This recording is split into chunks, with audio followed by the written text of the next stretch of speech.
हठात माड़ी आसला बन्याचल आखि पिछुड़ाके घरे पशिगला पानी। ये हूँ जाजपुर जिला दशरथपुर ब्लॉक खाननगर पंचायत दृश्य आम आपको देखा टीवी ठू आरंभ करिकी खट अलना एवं घर अन्य आसबाब पत्र सबकि पानी बुड़ी जाइए। घर छाड़ी बाहर आश्रय नेउछंती बन्या विपन्न वर्ष वर्ष धरी साइती रखिथिबा सामग्री आखि आगे पानी रे भिजी जाइथिबा देखा मिलूँ। नष्ट होईछि विभिन्न प्रकार सामग्री। हठात बन्या पानी आसी मुहूर्तक भितर भसाई नहीं घर सुख संपत्ति आ स्वाभाविक जीवन।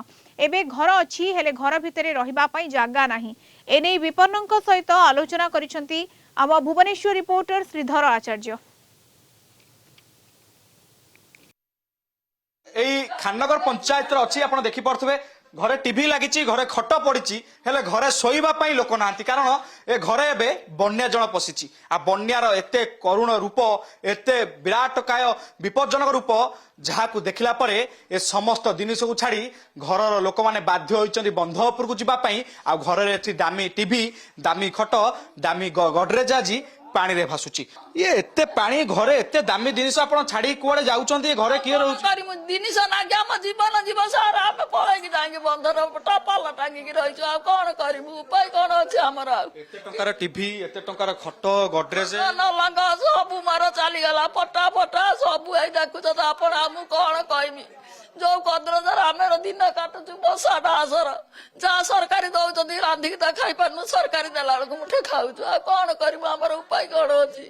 मासी आमे आपण कष्ट बुझी पारुछु सरकार पाखे आमे पहुंचे आपण जो खबर आपण जो समस्या अच्छे आमे चेष्टा करूँ सरकार आम टीवी जरिए आपण को देखु आपण पारे सरकार पहुंचतु आपण समस्या दूर हो प्रशासन अधिकारी आपण पारे पहुंचतु किंतु सब बड़ कथा जिते पानी आसला हठात आसला ना पानी स्तर धीरे धीरे बढ़ी से पटू तो जमी नड़ा ये कर आईला मुझे बेस्ती पलैमु सब दौड़ा दौड़ी आ कौन करमु ये अवस्था कौन करमु आ निश्चित भाव आखिर लुह बयान करुच्ची केते कष्टकर होचे बन्या दुर्दशा एवं ए बन्या जल भितर केते कष्ट होची जीवन यापन करबा।